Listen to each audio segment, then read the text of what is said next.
Las Vegas, I am headed to Resorts World Theater September 27th and 28th. 2 shows only. Go to bertbertbert.com for tickets. Like when you get into a professional environment and you're crying in front of your boss, having a meeting, whatever it is, you shouldn't be. And that's when you know I'm a crier.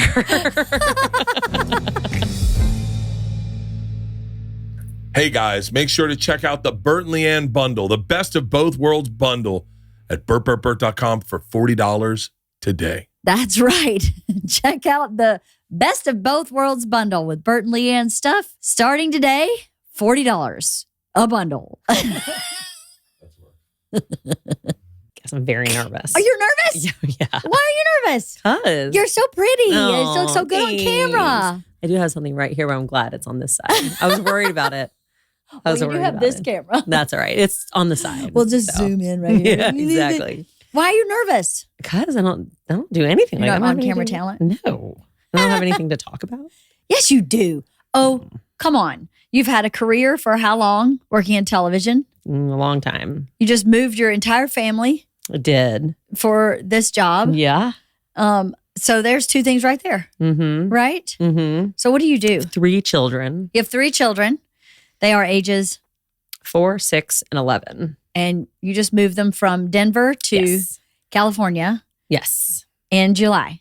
Yes. And it's August. Yes. How's it I've been going? here for 3 weeks. It is going. Yes. 1 broken toe going. and 1 broken toe. Most of the boxes are unpacked. Oh yeah? Yeah. That's good. But it's also one of those things is we're renting the house, and it's definitely not like a house that I want to rent for longer than we have to. You know, you move into a rental, you're like, oh, we could live here forever. And that's not this house. Yeah. And so I don't want to get too settled because then we just have to do it again. Yeah, totally. So I'm trying to like find that balance. Yeah. Of like kids need to feel settled. We all need to feel settled. Yeah. But also like, I don't want to have to freaking do the whole thing over again. Yes. So we have a lot of boxes broken down and like packed up against the garage wall, that kind of stuff. But for next time. But you're there for like 9 months. At least. Yeah. At least, yeah. We'll start looking in the spring, early spring. That's good. Yeah. Yeah. What's been the hardest part of moving? Well, the hardest part of moving is the actual like complete 180 of our entire like life. Like before, for the last 4 years, I've worked from home since COVID. I work from home, and the kids are in school or they're in camp. They're in school and they're in camp or in daycare all day long. And Baker has a full-time job that keeps him out, you know, and I'm at home. And now Baker's not working right now. So he's at home with the kids. The kids aren't in camp right now. They're not in school right now. And I'm going into an office every single day. It is like a total 180. That's the hardest part. Who's handling it the best? Me. Because you're not there. Yeah. Totally. Yeah. Who's handling it the least best? Everyone's handling it. The kids are all very excited when I come home to see me because they're very sad when I leave in the morning, you know, but they get it. And Baker is like, I mean, he's killing it. You know, the kids are all alive and fed when I get home. And that is the only thing you can ask for. Yeah, right? Yeah. So it's all fine. Like no one's handling it bad. It's just. That's why I said the worst. Yeah. I mean, who's handling it the least best? The least best. My guess would be Baker or Amelia. Oh, yeah? Yeah. How come? Well, Baker's just not used to being the full-time dad. Yeah. And the kids aren't used to him being the full-time dad, and Amelia is the youngest. And so she's the most not used to, and she loves her mom, and she, you know, she's having trouble sleeping at night, and she, you know, is just completely off schedule. She always had, she was in daycare from like 7 to 6 every day, you know, 7 to 5, for the last 4 years. And she was like getting off of naps at home, but she was still napping at school. So the minute she was out of school, she has not had a nap. So she's adjusting to all that.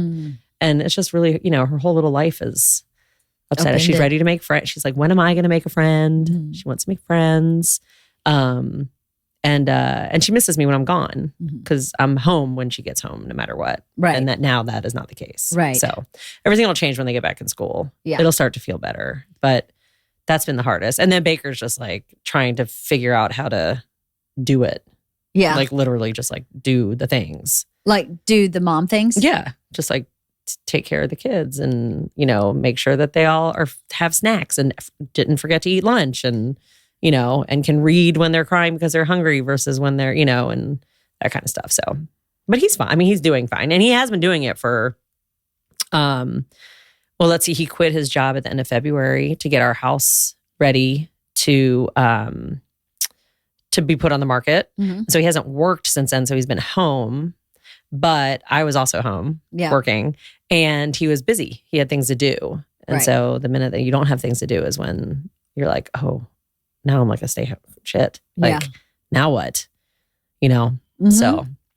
But I'll tell you this from the time that that Bert was like this, and when I was managing apartment buildings, and we could only afford a nanny when Bert was not physically home. Right. So he was always home Monday, Tuesday, and usually most of Wednesday. Yeah. So I could figure out my Wednesday, but then I had a nanny Thursday, Friday, right? Mm-hmm. It was. I think I'm not to speak for Bert too much, but I think it's probably some of the most memorable times of having kids because our kids were much younger than yours then, and he would put them in the double stroller and walk down the end of the block to Trader Joe's and get stuff for dinner, and he just was so hands on, and I know he really cherishes that time. With them. So it's temporary. Baker will go to work and I think he'll look back on it as like a good quality time he had with the kids for sure.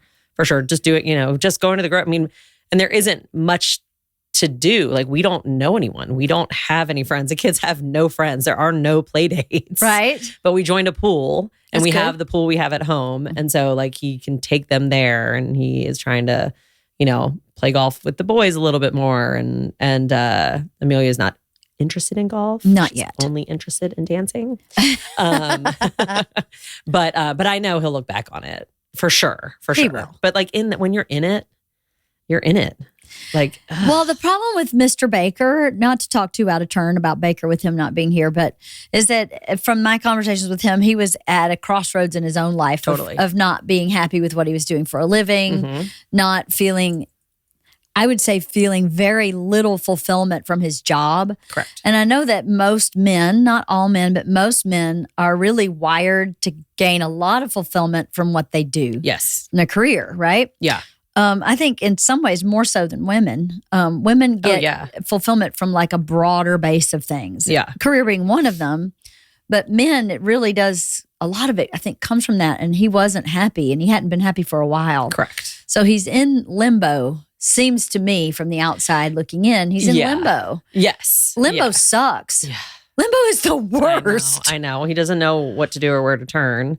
And like, the world is his oyster. He can do whatever he wants. Yeah. But at the same time, that's too free. Yeah, it's a blessing and a curse. It's a blessing and a curse, isn't it? Yeah, totally. And then you just are like, I would imagine I felt glimpses of what I think he's feeling around this age. You guys are a little younger than we are. Yeah. But I remember feeling like, well, what am I supposed to be doing with myself? And how can I be this old and not know the answer to that question? Yeah.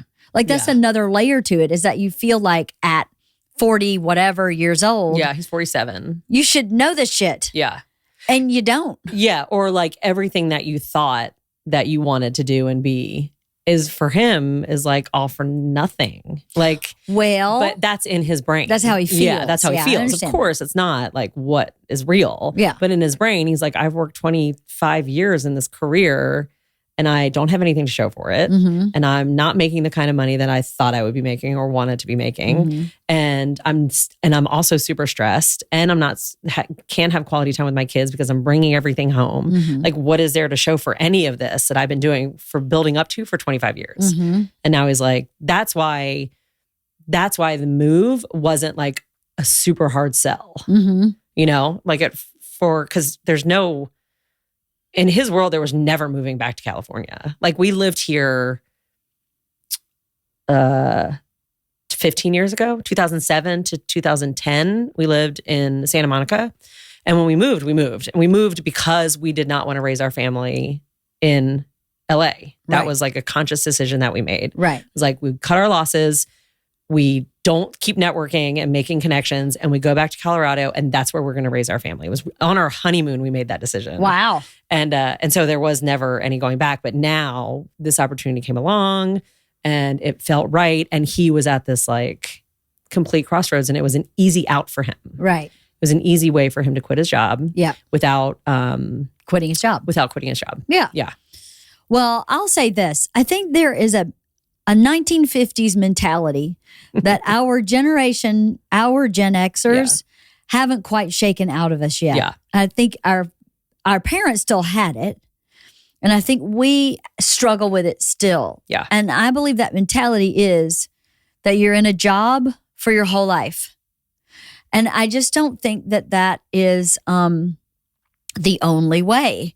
Right. And some people, that is the way. Right. And they love that and are fulfilled by that, being a company man, so to speak, who, starts working at fill in the blanks, Pep Boys, and you work at Pep Boys your whole life and you're super happy and fulfilled.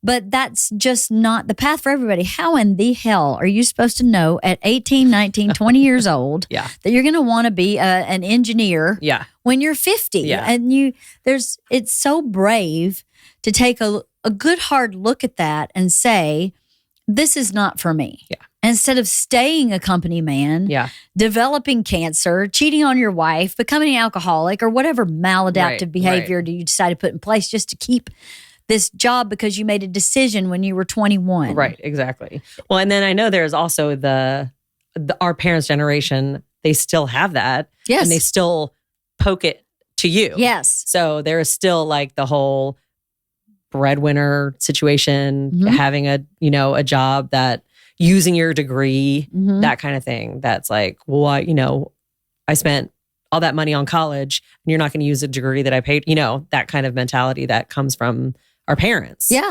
I don't think that my parents even know what I do. Like, I don't think they think that I have a real job. I don't think they ever have, because it's always been freelance and I've always just it's bouncing from job to job, and there's not like a career path, to them, there's not a career path, and there's not insurance, and there's not whatever there's no company. It's not a real job. Yeah. You're not a company person because there's no company. Exactly. Yeah. Exactly. Yeah. But then, I think that's very true. I think a lot of our parents still parent down. Oh, yeah. In that way. Oh, yeah. Why don't you have that company job? There's nothing wrong with having a company job. But one of Georgia's best friends from high school, young man, I just found out is majoring in accounting. And I'm like, yes. That fits his personality. Yeah. He is a guy who needs structure. He needs to show up same time every day. His whole focus is about who's in the office with me working every day. He's like, we used to call him the mayor. Yeah. Because he knew everybody, and all he cared about was like who was around. Really great with structure. And I was like, of course, accounting, great job. Yeah. You should totally do that, because that is really not what you're concerned with. For that person, he's concerned with the other pieces of life that accounting would afford him. Right.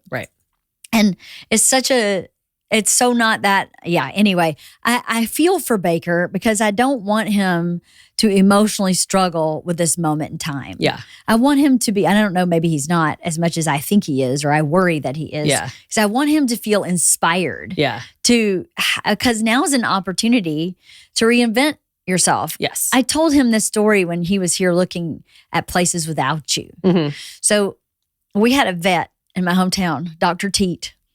Yes, his name was Dr. Teat. I loved Dr. Teat. He was the happiest, jolliest, laughingest. I mean, he was one of those guys, you could be in a restaurant and hear his laugh across the whole restaurant and go, Dr. Teat's here. Yeah. One day I needed a ride to cheerleading practice, and my dad was working on his car. And he was like, well, I'll run her up to the high school and come back and pick up my car. Mm-hmm. So we're driving, and I was like, how long have you been a vet? And he was probably around my grandfather's age. Okay. So he was, at the time, probably in his late 50s. And he said about 10 years. And I was like, oh, really? Yeah. Well, that's not that long. And he goes, yeah, I was in marketing before that. Mm-hmm. And I hated it. I hated my job. And I thought to myself, well, what do I really want to do? Like, my life is long. What do I want to do the rest of my life? I wanted to be a vet. So I went back to vet school. That's crazy. That's like going back to school. Yeah. Yeah. But he said it was the best decision I've ever made. Yeah. I've been happy from the first day of college, back vet school, to this day. He said, don't ever be afraid to change your mind. Right. And I thought, wow, that's so wonderful. Yeah. Because he's from my grandparents' era. Yeah. That doesn't happen. Ever. Never. And was brave enough to go, I am miserable. What do I really want to do? And to let that inspiration carry you through, 8 years of vet school, starting your own practice. It's great. I am excited for that for Baker. Yeah. What do you think he wants to do?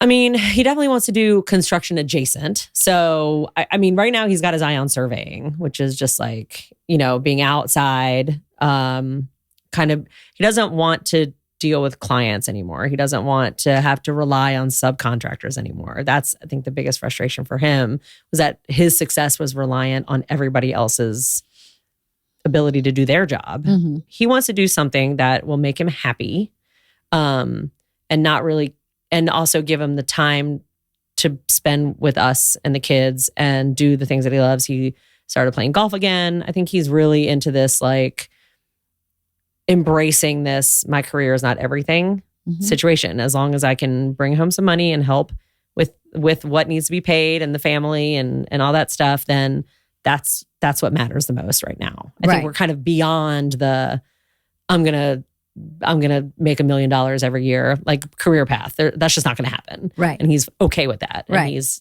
decided he's not even gonna chase that anymore. Right. Now he's just gonna chase what makes him happy. I love that. Yeah. Yeah. So he's doing what he needs to do. He's reaching out to companies. He's networking here and there. He's got his eye on, a certain industry, and he's going to do what it takes to, I think, make it happen for himself. That's good. Yeah. So now, how are you feeling now that you are in the office? I feel fine. Yeah. I feel good. It is, it's an adjustment. Everything's an adjustment. It's an adjustment to get home late. It's not late, but it's later than, and not be, and then, and have to do all the things that I would do in the middle of the day, do them at night and on the weekends, like a load of laundry, like you throw in a load of laundry and then you run upstairs and you change it in the middle of the day. Mm-hmm. It doesn't take any time. It doesn't take away from working, but I throw in a load of laundry in the morning and then now it's sitting there all day. Right. Or if Baker doesn't change it or whatever, or we just wait. I just wait. Just all those things, like prepping dinner, thinking about dinner, anything. I mean, you work from home too. You know what it's like to sit at home and see everything around you that also needs to be done. Mm-hmm. It's a good thing to not be there. And it's also like a bad thing not to be there. So it's a little bit of both, isn't it? Yeah. When I started working here all the time too, I had that adjustment. Yeah. I found myself like spending my entire weekend doing housework. Right. As people know, I don't have we have a crew that cleans my house every Wednesday. Right. But no one comes in and picks up after us. Of course not. I don't have that kind of, right. I have someone who cleans once a week and then. And you have to clean for the cleaner. And I have to clean for that person. Yes. I am still very much that person, So it took me a long time. Yeah. I mean, a lot longer than I expected, long time to figure out, because what I had to do was I had to then put systems in place, right? Where I wake up in the morning and unload the dishwasher because I start the dishwasher to run overnight. Right. So I go to bed and make sure my kitchen is completely spotless so I don't have to wake up in the morning in a deficit. Yeah. Right? Yeah. So I wake up in the morning, I make my coffee, I make my green shake, and I unload the dishwasher. And then I just push laundry into the laundry room from all four corners of the freaking quadrants of my house. And then I do laundry all weekend. Yeah. All weekend. I just don't do it when I get home from work. Right. Because I'm beat. Yeah. And I that's what I did for myself is I went, okay, I'm going to do everything but laundry. And then the weekends, I'm just going to do laundry. Yeah. And sometimes if the laundry's overwhelming, I send it out. Oh, yeah? Yeah. Yeah. Like, especially if we've had rolling sleepovers at our house all summer. And at one point I went, these blankets could stand up and walk out on their own. And I've had teenagers in them for weeks. And I just like put them all in a trash bag, set them on the porch, had the laundry service pick them up, drop them off 2 days later. That was like 6 loads of laundry. And it's so worth it. So worth it. I know. Those are the things that you're like, do you really want to pay for it? Yeah. Yeah. I do. Because it's so infrequently. It's so worth it. I do it like once every 3 months. Exactly. Where I just go, the pool party, the sleepover, there's just the volume. I only have one washer dryer. Yeah. There's no way I'm going to get through it. Yeah. Oh. And we have, we used to have someone come in and clean once a week. We don't have that person yet. Like I just haven't found someone yet, and haven't done that yet. And so now, like all the things that I haven't done in my house for years are not getting done. Right. And they're not part of my routine. Yeah. And that's a problem. I know, right? Yeah. And I'm like, do I just do it or do I go ahead and find someone to do it? Yeah. And how quickly can I get that person to get in? And these are all like silly problems to have. They're such privileged problems. They really are. Really privileged problems. Yeah. That I have 1 day a week. I know. But when I realized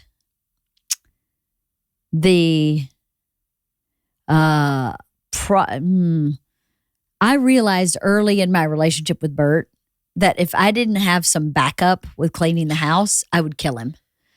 It's actually a mental health service. Yes. Because he is inarguably the most frustrating person to live with clutter. I've seen his hotel rooms. Yes.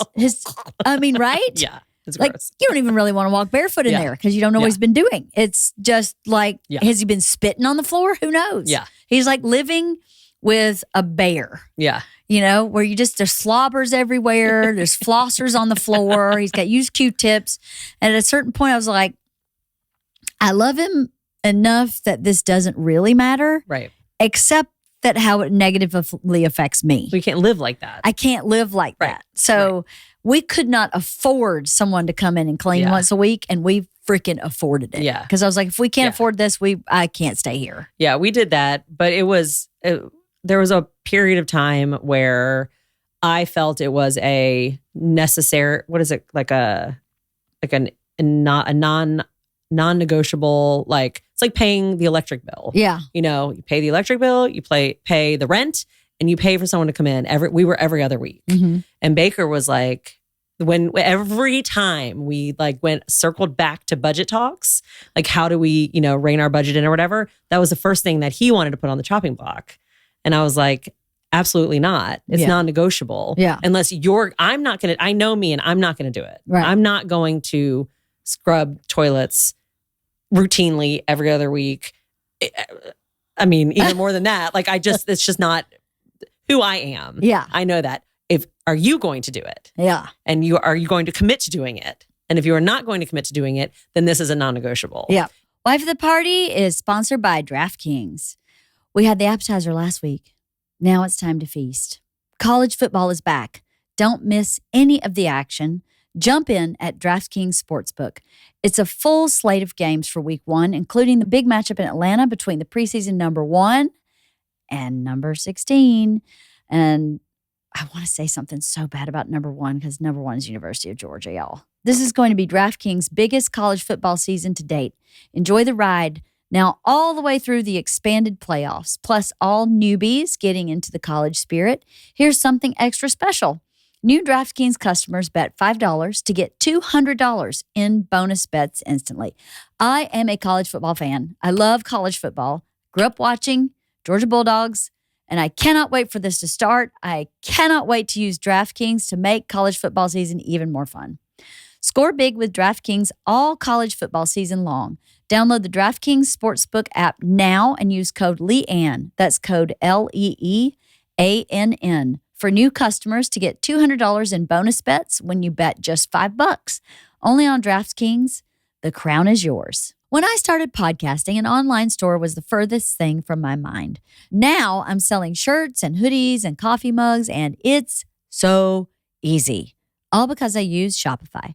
Shopify is the global commerce platform that helps you sell at every stage of your business. From the launch your online shop stage to the first real life store stage, all the way to the did we just hit $1 million orders stage? Shopify's there to help you grow.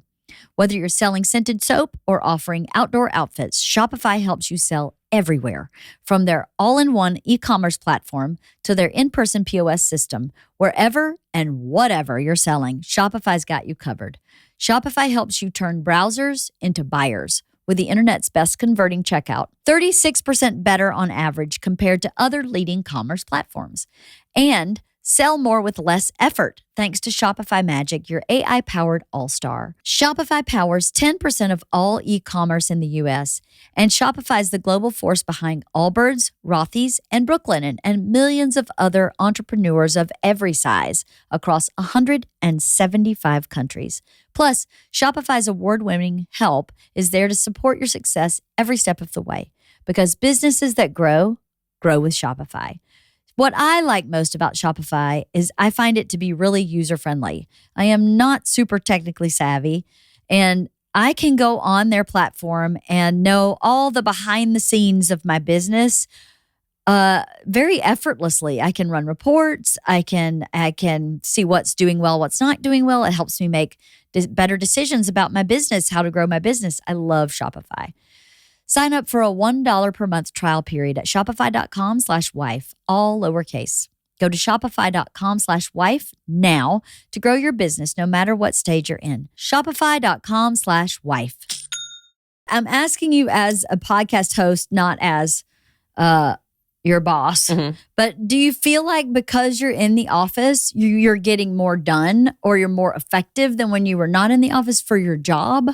How has that shifted for you? Just being physically present with other people helpful? It's both. It's both. I mean, there are things that I'm getting done faster than I would at home. You know, like logging into the server and getting footage and doing that from my house was always felt like it just wasn't super efficient. Mm-hmm. There's just always something wrong. You know, it was like the audio wasn't working. I couldn't figure this out. Blah blah blah blah blah.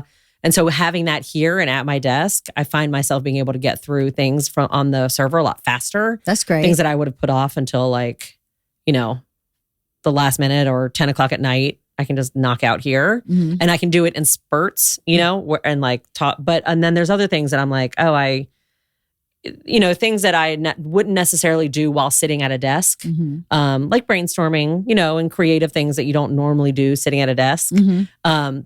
That's not as easy to do. I find myself still doing those at home at night, like sitting on the couch or, you know, and it's just a matter of like getting used to maybe I don't need to sit at my desk. Maybe I can just go sit up in here when there's not a podcast and do some, you know, that kind of thing. You totally can. Yeah. You totally so it's a little bit of both. I think more effective for sure, but there are a few things that it's like not as effective. You haven't found your rhythm with yet. No, maybe. I haven't yet. Yeah. Yeah. Yeah.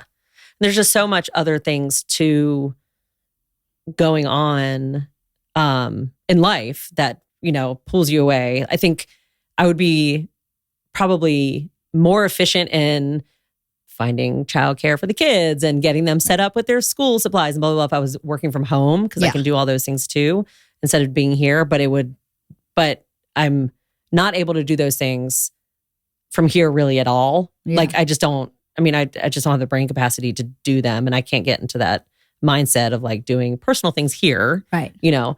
And so it's just like a give and take, you know? Right. Interesting. Yeah. Yeah. What do you miss about your old life? Anything you miss? Right now I miss a structure. Yeah. Which isn't really something, you know, that's coming. Yeah. And then I miss my friends. Yeah. You know, that's it though. We don't miss our house. I don't miss our house. I really thought we were going to. Yeah. Yeah. My sister made a move, like 2021. She moved from San Francisco, Oakland up to Portland with her kids. And, it was a really big move. It was a really big deal. And she had a really hard time with the house and like leaving the house. And that's where our kids were born, you know? And she was like, you just have to remember the house is just a vessel. Like you're just taking everything with you. Cause she was like in her head, she was like, like this trim right here on the side, like we've been measuring the girls there since they were born and blah, blah, blah. And then someone told her, just take the trim with you. Yeah, right. Just pull the fucking trim off the doorway and take it with you. And like, that was like a total reset for her. So when she told me that, I was like, okay, that I can get on board with that. Of like, there's not really anything in the, I mean, we'd worked really hard on that house. We fixed it up. We gutted it, redid the whole thing. All of our kids, you know, were born there, you know, and lived there and grew up there. But at the end of the day, like what I miss is like taking family pictures on the front porch. And so we took one before we left. And Baker planted these trees that he loved, these stupid trees that are in the front. And in a windstorm, he would be out there holding the trees so they wouldn't blow over. Like, and so but for his birthday, I took pictures of the kids in front of those two trees. And and that way we took the trees with us. And that was it. Like, that's it. That's all, you know? And then the people, you know, I'm still on text groups with friends and I'm like, stop, I got to get out of this. Is it really bad if I like just remove myself from this text group? No. Because it makes you sad that you're not like, you know, meeting at the park or whatever. Yeah. It's, you know, it's a group of friends that I have cultivated since they're all Daniel's, who's 11's friends' moms. Yeah. So we've been friends since they were in kindergarten. That's amazing. So all of elementary school, we did everything together, all in the neighborhood. And now I don't have that. And I don't have that system here at all. So not yet. Exactly. When school starts. Yeah. You know, the cool thing about LA gets a bad rap. In the valley, and you're sort of in the valley. Yeah.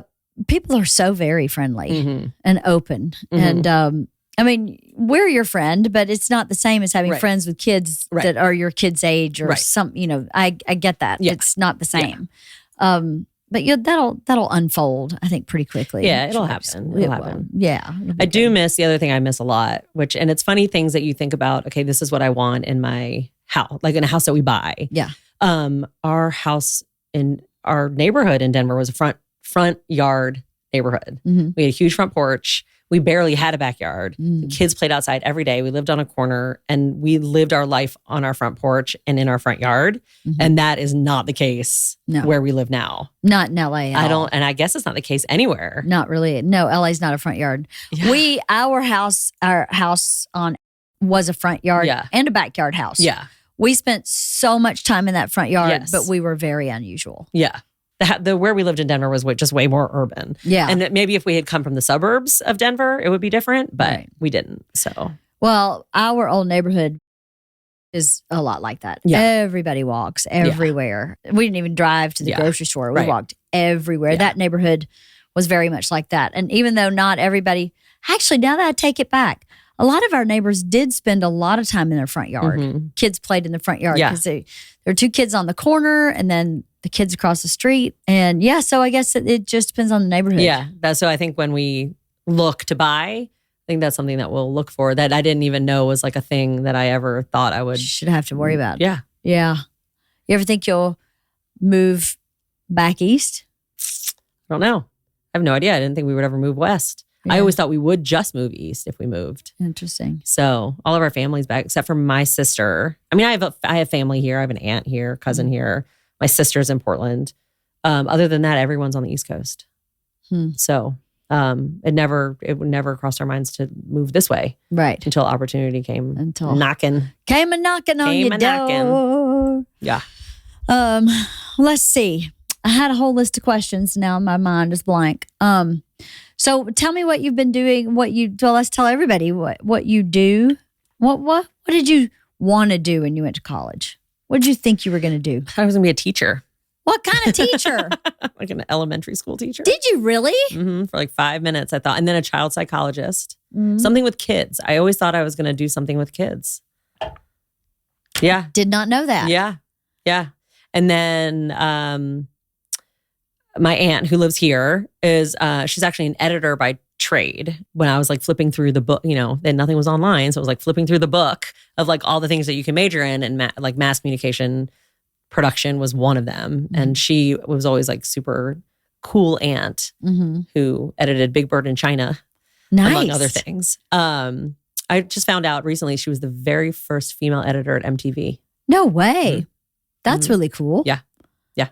Very cool. Yeah. And so I just switched majors to communication. It was a communication major. I went to a school that was an engineering school. It had no real communication program.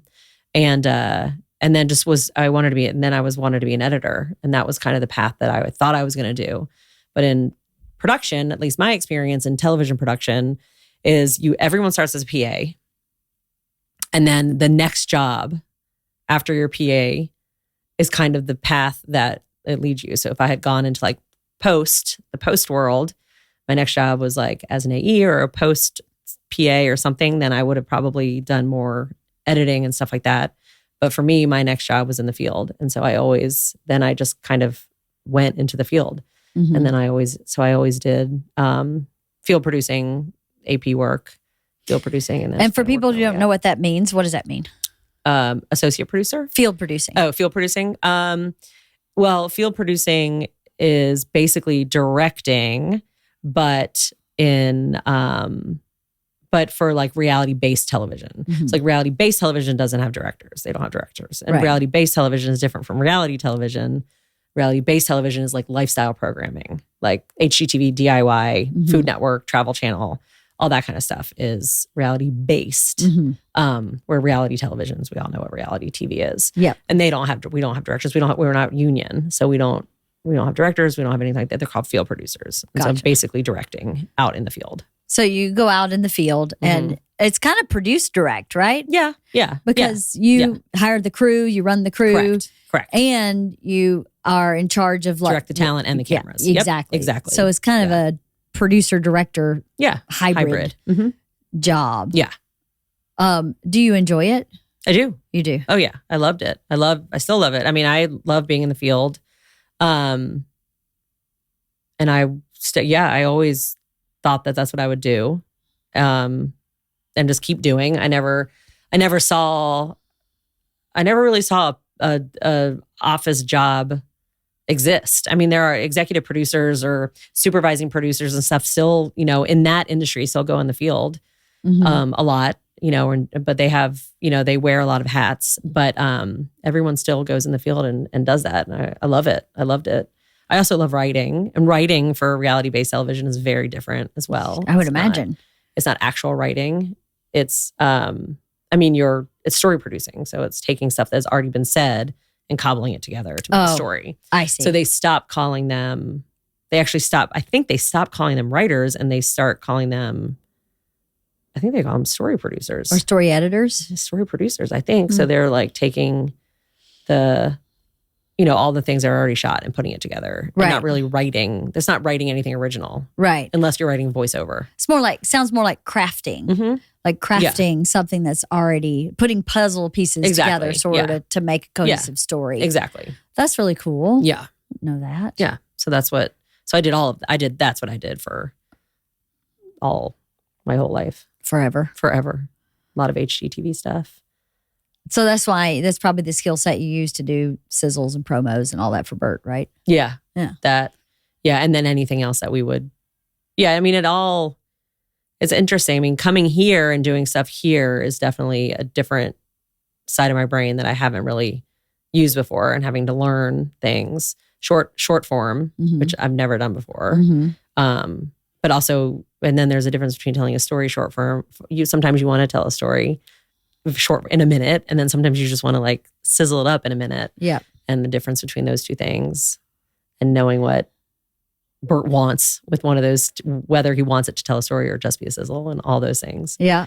It's all new. What is one of the hardest things about working with Bert? Because you've known Bert for how long? I've known him for 13 years. And you were I was his field producer on Travel Channel show, Trip Flip. Right. That's where we met back in 2011. It was pre-Daniel. So 2011, I think, is when we started. Crazy. Maybe the beginning of 2012. That's so crazy. Yeah. And I traveled with him for the first season. And then the second season, I was pregnant.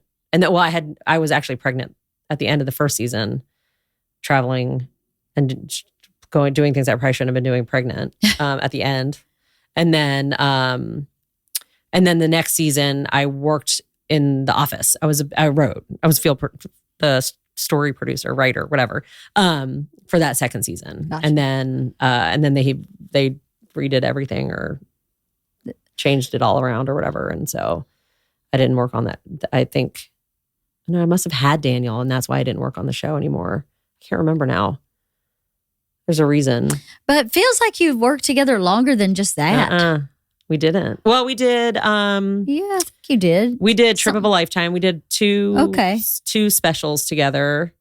And then 2 specials for Travel Channel. For Travel Channel, yeah. And then that show, just 2 seasons of that show. It really wasn't that long, but we just became friends. And so then it felt like a lot longer. So what's the hardest thing about working with Bert?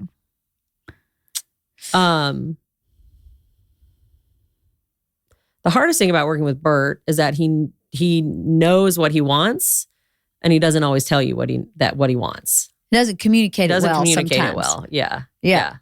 Because he knows what he wants. If he just told you what he wanted, then you would just be able to do it. Right. But like trying to figure out what he wants or trying to preemptively know what he wanted, and then him not liking what you bring to him, but you thought you knew what he wanted is like the most frustrating thing. It is, yeah. It really is.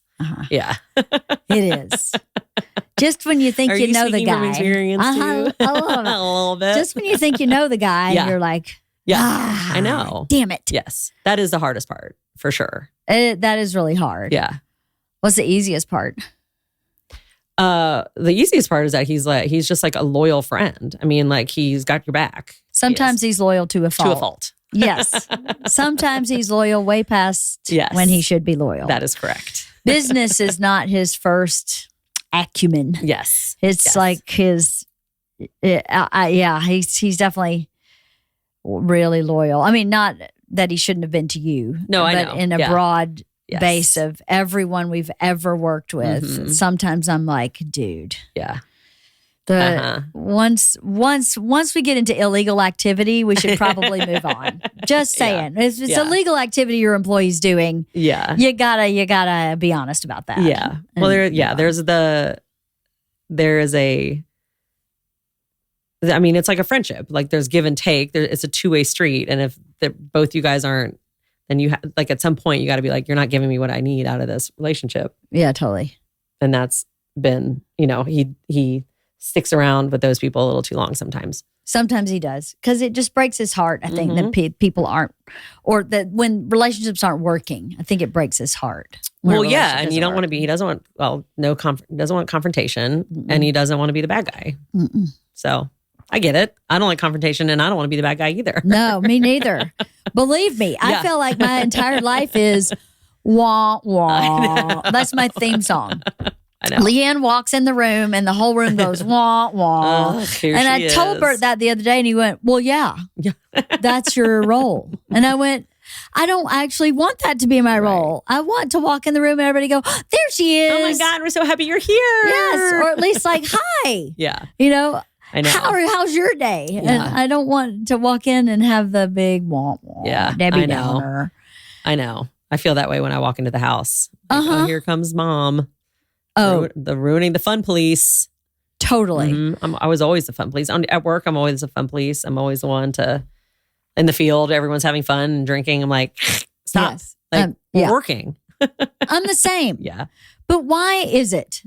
Why is it? Why? Because here's my question, right? If we were all just if we were all just adults, there would be no need for a fun police. I know. But the fact that people just don't want to be an adult, and when an adult says, "Hey, let's be adults," and they freaking who wants to be an adult, is so shitty. I know. It's not only shitty to the person who's just asking you to be an adult, it's actually shitty to the group. Yeah. Because then it discombobulates the group.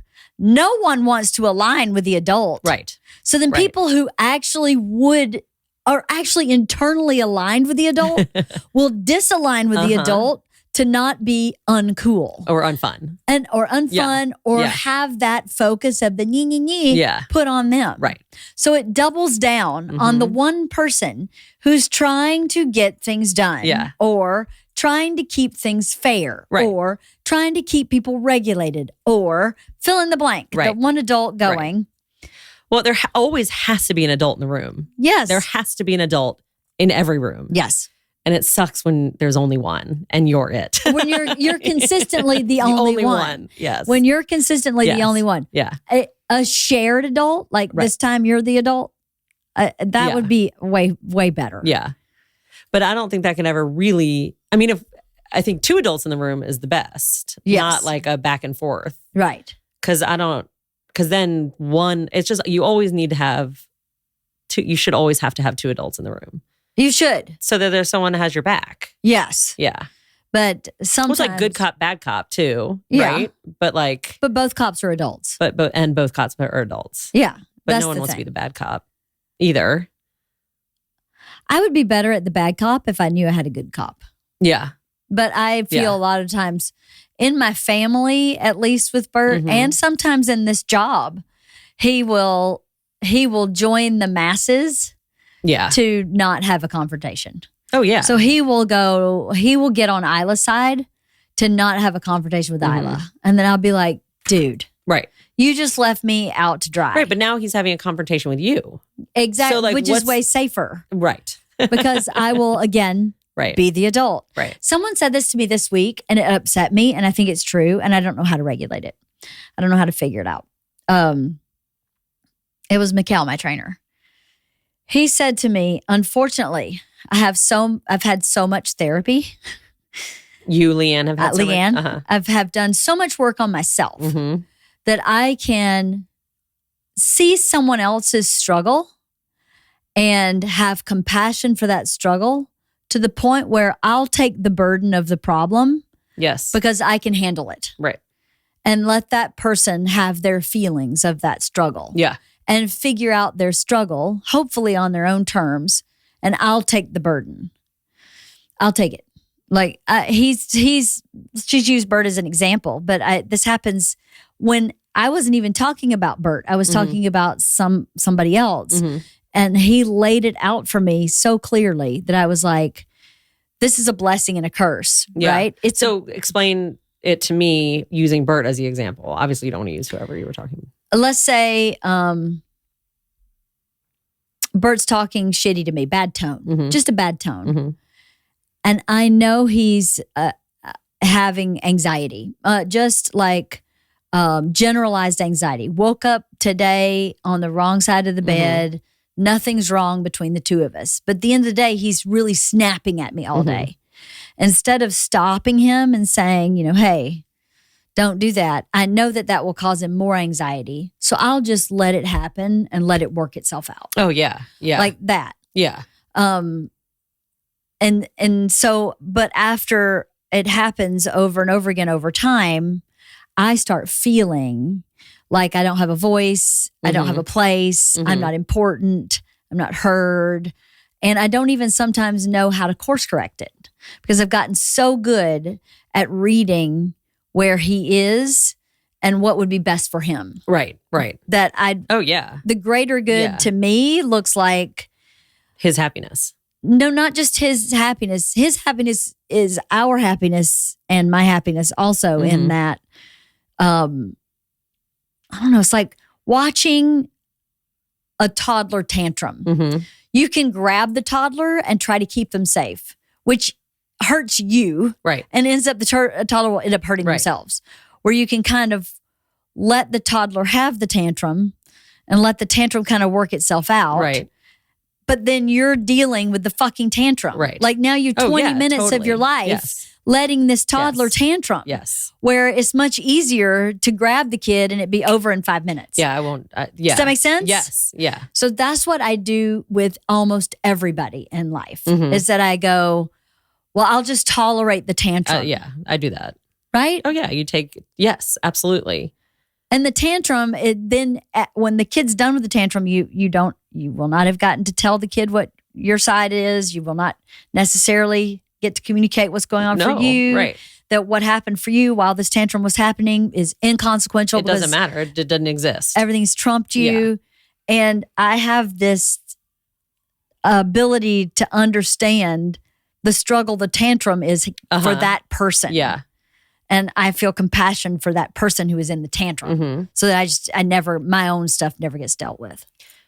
Yeah. But I guess on the flip side, you're acknowledging that the tantrum has nothing to do with you. Like, so for me, I have a hard time. I take everything personally. That's who I am. So like if any constructive criticism is not my strong suit. Giving it? Getting it. Receiving constructive criticism has always been like my biggest weakness because I take everything personally. Okay. It must be because I'm doing something wrong or you don't like the way that I did it. Even in like work, it was like, I can't produce or I can't write or it's fill in the blank. Yes.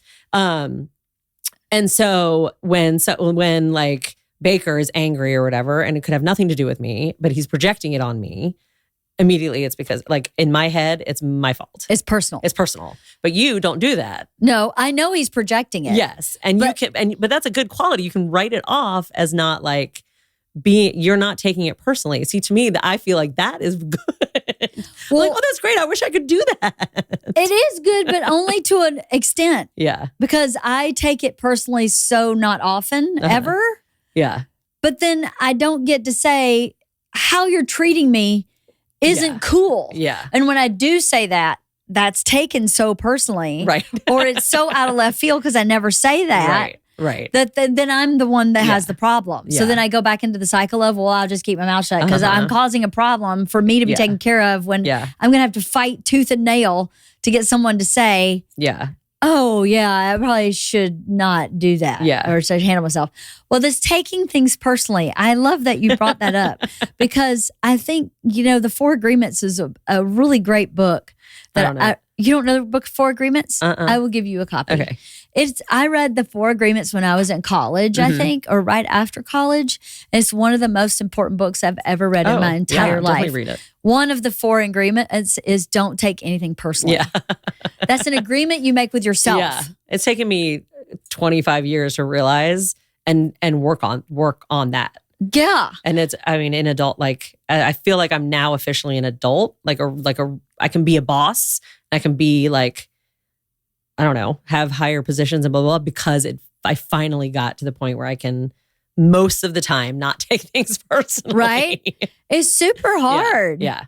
It's really, I think if I hadn't found that book in my early 20s, I wouldn't have figured it out for long. Should have read it a long time ago, I guess. Well, the way he lays out the Four Agreements, it just makes so much practical sense where you go, oh, well, obviously. Yeah. But sometimes until it's. Gotta hit it in the head. What is that saying? Gotta hit the nail on the head? Yeah, whatever. Yeah, sometimes unless you can see it clearly, you can't really ingest it, right? You have to really see it clearly. Taking things personally. Oh, yeah. It's probably why I'm also, it's probably also why I cry easily. Because I think it's just all part of that.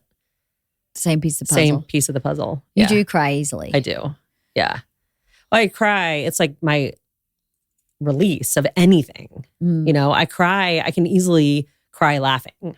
Yeah. I can easily cry when I'm like super happy, sad, frustrated, mad.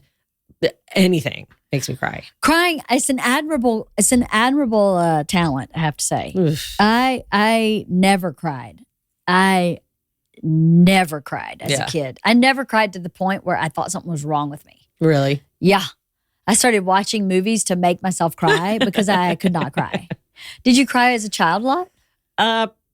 Probably. Yeah. I would assume so. I would assume that my siblings and my parents would say I did. I don't know. I don't have any memories of always crying or like people calling me a crybaby. Like I don't have that memory or anything like that. But and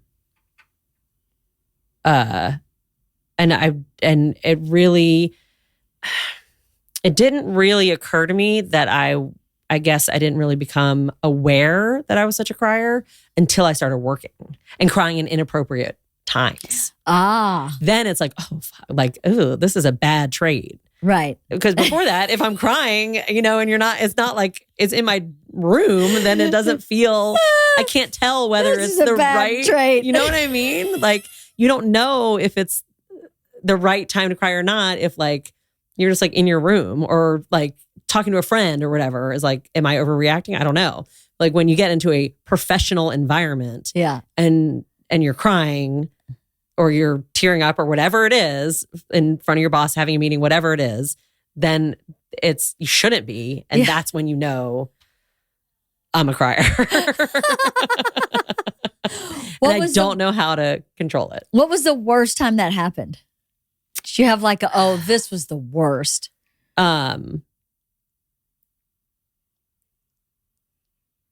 I don't know. I mean, recently it was pretty bad. Yeah. Here when I was crying with you, like last week? No. A couple months ago. Like on Zoom? Yeah. Yeah. On Zoom. Yeah. But then that's because I get in my own head and I can't stop. Like I know I'm not supposed to be doing this. I want to stop. And then I'm making myself mad. And so I'm just like cycling through it, and then I'm mad at myself. So I keep crying and like, I can't stop. And then I finally stop and then start talking about something. And it's not that it's just like, it's the frustration. It's, it's not. You're no longer crying about what you started crying about. Of course not. You're crying because you're crying and you can't stop crying. Yeah. Yeah. I don't know. I remember like the first time I was really aware, it was when I worked at High Noon, like in Denver, and I was in an office with a man that was my boss, and like I don't even remember what we were talking about. I don't remember what it was. I think it was probably, again, like he was probably giving me some feedback, and I probably took it personally. and I was like, I can't believe I'm crying in this man's office right now. Like I'm not like, it's different to cry with you or with Bert. You guys are my friends. Yeah. And so like, while it's not great, it's not like, I know what you mean. Super unprofessional, or like, it just doesn't feel the same as like this man who has like it's corporate job. Yeah, right, exactly. Guy's in his three-piece suit. Yeah, he's like nothing. He literally has like no interest in me outside of the work that I do. Yeah. For him, he doesn't even know, anything about me personally. And here I am, like sitting here, like trying not to cry. Oh my gosh. Yeah. You know who's like that? Who? Is Georgia Kreischer. Really? Oh my God. Yeah. Yes. I think she's gotten a lot better about it, but there's times when if she can't do something, like if she was playing softball and she made a mistake, she'd cry.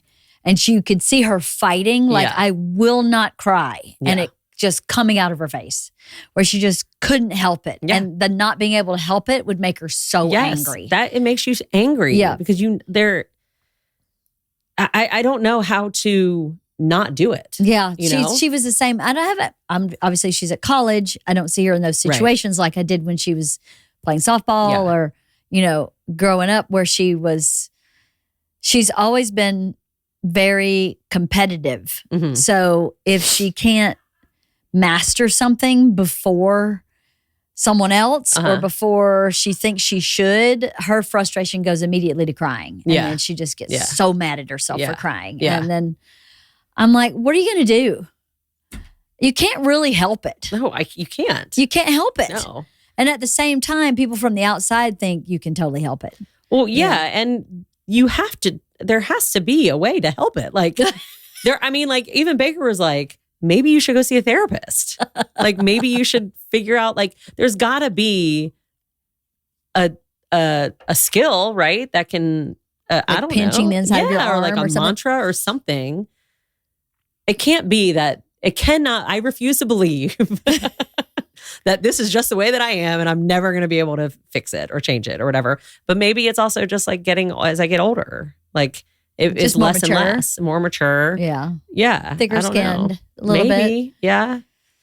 I don't know. It's interesting though. I had noticed that before with Georgia from actually really young age. Mhm. Just like if she would lose at a board game, she would get upset, and Like even like I mean that's normal for any little kid though. Even as she got older. as she got older, Yeah. but she was almost upset that she was so upset. Yeah. You know what I mean? Yeah. Like Yeah. the upset is what upset her. Yeah. Not the actual losing the game. Right. Like that she was Why is this making me surprised. so mad? Exactly. Yeah. It would, Yeah. like it almost took her off guard. Yeah. That she would be so upset. Yes. That's how I about- am. Yeah. It's so Yeah. that's so fascinating. And I feel like now as I've gotten older, more mature, I cry. I find myself being able to handle it more and stay in check more, Mhm. the less personal the relationship. Yes, I understand.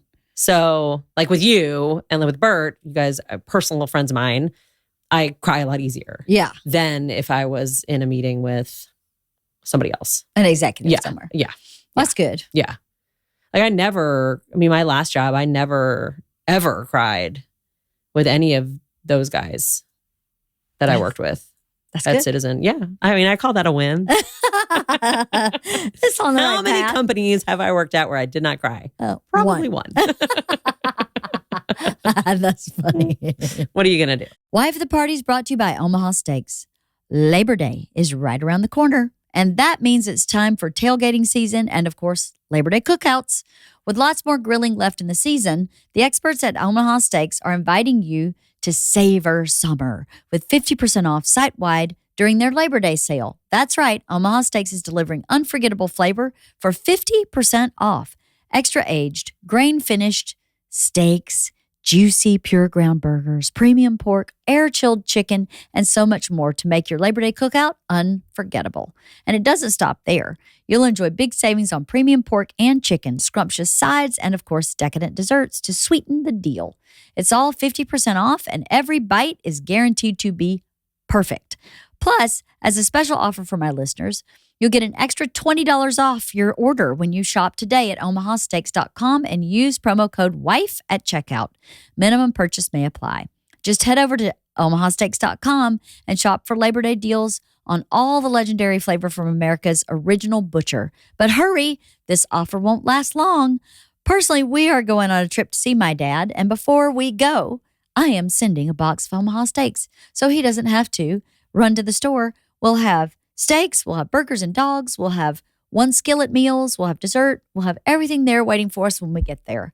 Such a great way to prepare for a trip. I love doing that. Whether you're having a Labor Day cookout or getting fired up for tailgating, savor summer with 50% off site-wide during the Omaha Steaks Labor Day sale. Shop today at omahasteaks.com and get an extra $20 off when you use promo code WIFE at checkout.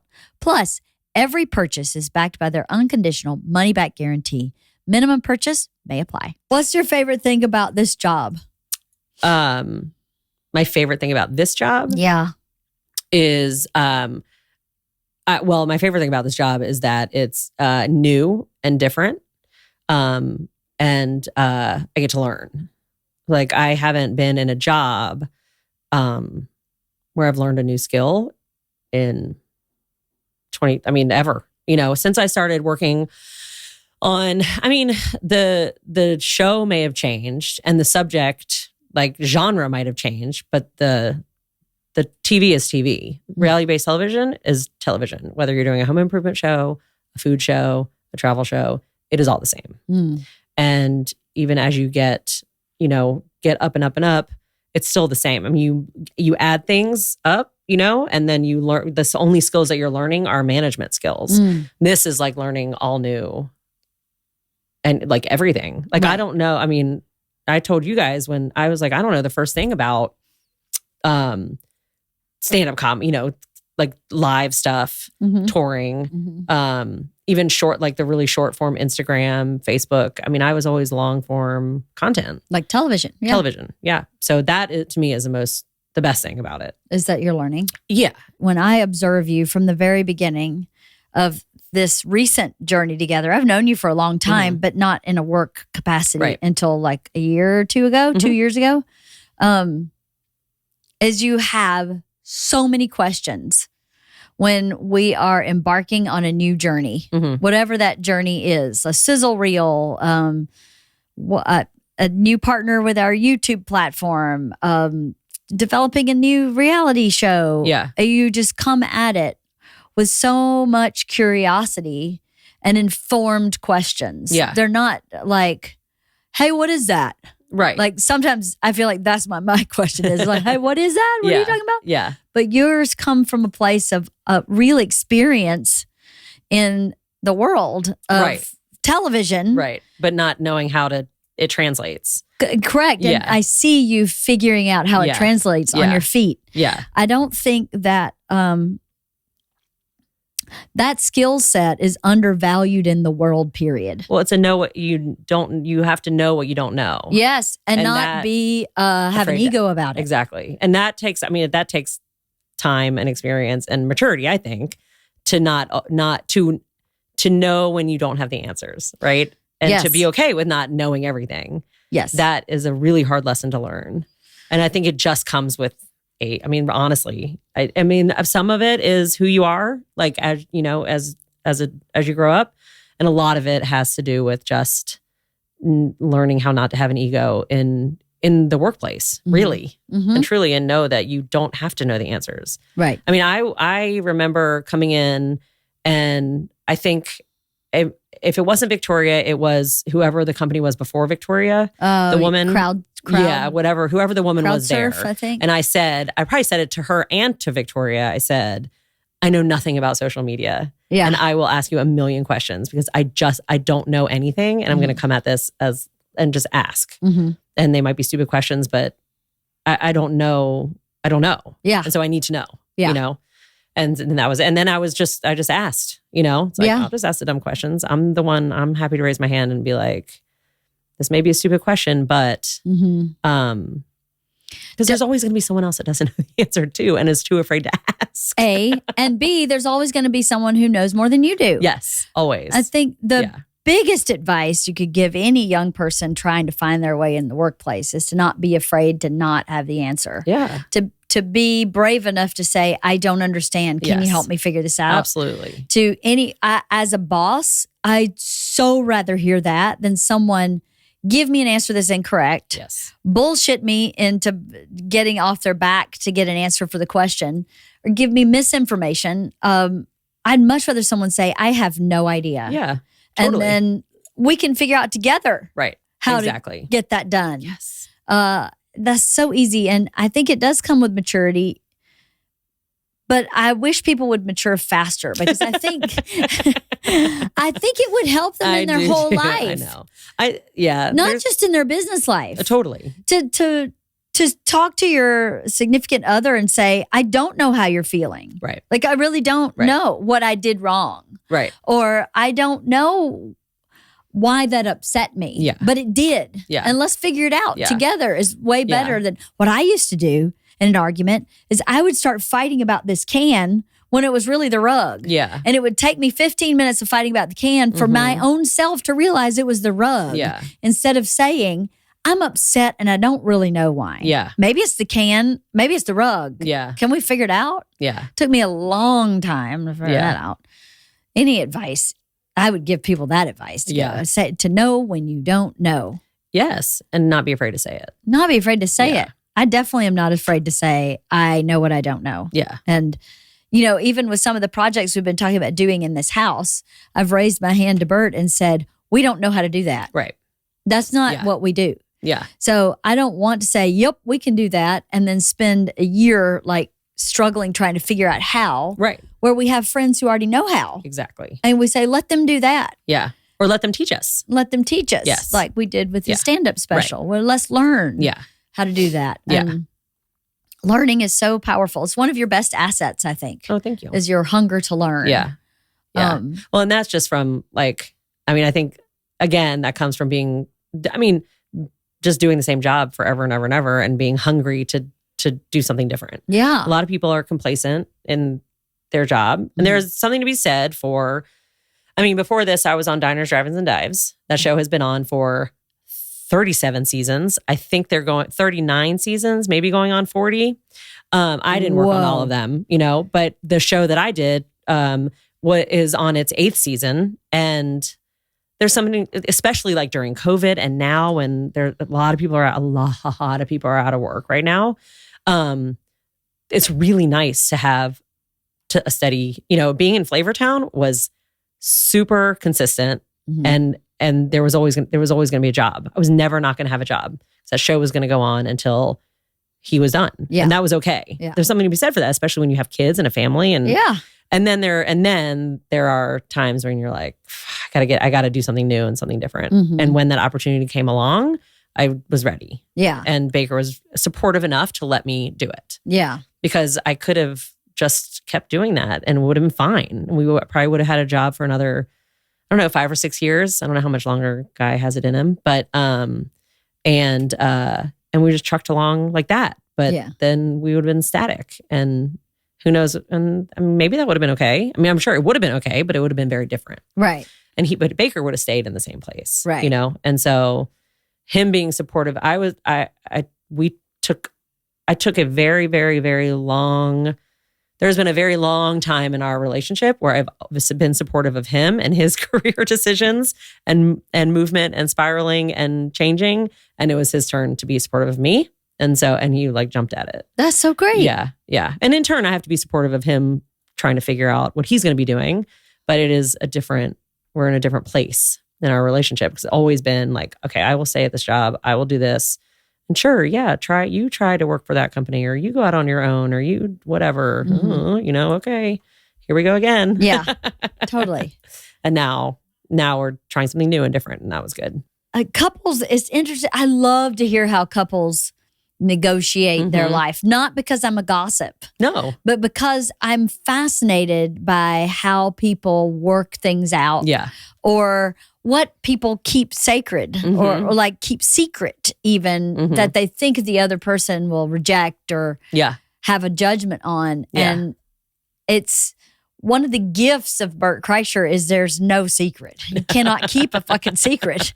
And I've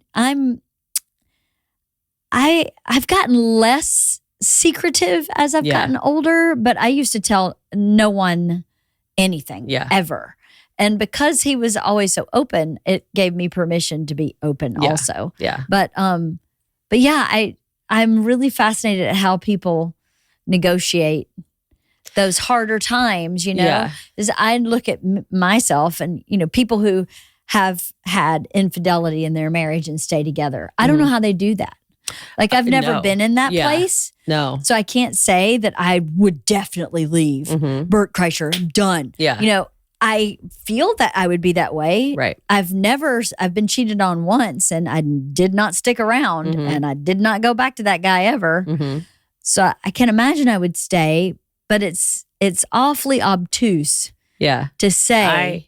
I did stay with I'm not Baker. It was a different boyfriend, cheated on me. And we were really young. We were like 20. And so I was like, we're 20. Like, if it meant, you're telling me it meant nothing, you're telling me you didn't mean it. I was naive. I consider that naive. Because I was like, it's fine. Like, we're so young. Like, it's totally, you're telling me that you're not going to see her again. I believe you. And I gave him a second chance. And he kept cheating on me. Yeah. and then that was the end of it. Yeah. Like, he couldn't stay away. And I was like, okay, well, then this is something different. Yeah. This isn't being young and stupid. Yeah. This is you having feelings for someone else and not wanting to break up with me. Right. And wanting me to be the bad guy. Right. And that's very different than making a stupid mistake. Totally. And so then I left. And then I was like, I'm done. Well, and I mean, he didn't give me a choice. It was like, he was literally like, I'm going to keep sleeping with this person. Yeah. So you should probably break up with me. Right. Well, I'm glad we had this chat. I know, me too. Did you feel less nervous as it went on? Good. Yeah. Yeah. Good. I think so. Because it's just hanging out and talking. That's what I like about my podcast. Yeah. I much prefer this hang out and talk podcast to anything else I do. Yeah. I have such good friends and good people in my life. Yeah. You're such a good person, Stacey. Thank you. Well, I'm like, what would I feel like have nothing. No, why would anyone want to care what I have to say? I feel the same way. I feel the exact same way. I go, I'm still doing this podcast. I don't think anybody hears anything what I have to say, but I enjoy the talk so much. And I keep thinking about the, at least for me, part of this podcast is the opportunity to put permanent, like, recordings of good conversations with people, especially the people that I care about. Yeah. You know, so when we're old, we look back and go, oh, remember, look how young you look. You look amazing. And look what we talked about. Remember, this is when you just moved. I mean, it's almost like an audio visual photo album. What's what you want to have had, especially for like someone like me, I would have loved to have had it like with my grandparents. Yes. Tell me all the stories of World War II or whatever. Yes. We have nothing. Nothing. Yeah. I know. That's why I keep wanting my dad to come back on. Yeah. I have one with him, and I keep saying, we don't even have to release it. Yeah. We can just record it for us. Yeah. And then, it's so important. Of course, the day he dies, I'll release all of them. I know. But he doesn't need to. But no, he wouldn't know then. He'd be, you know. But that is, it's so important, I think, for our kids. It is. Yeah. I tried to do that before my grandparents died. I had 20 questions that I asked everybody in my family, the same 20 questions. And then I typed them all up and put them in a notebook. So, but I knew that a camera would make everybody nervous. Right. So I did it with a little cassette tape. And my pop, who you know is one of my favorite people on the planet, was just a jerk. Ugh. He was one of these. So tell me a good story. I don't have any good stories. That man, if he was breathing, was telling a story. Yeah.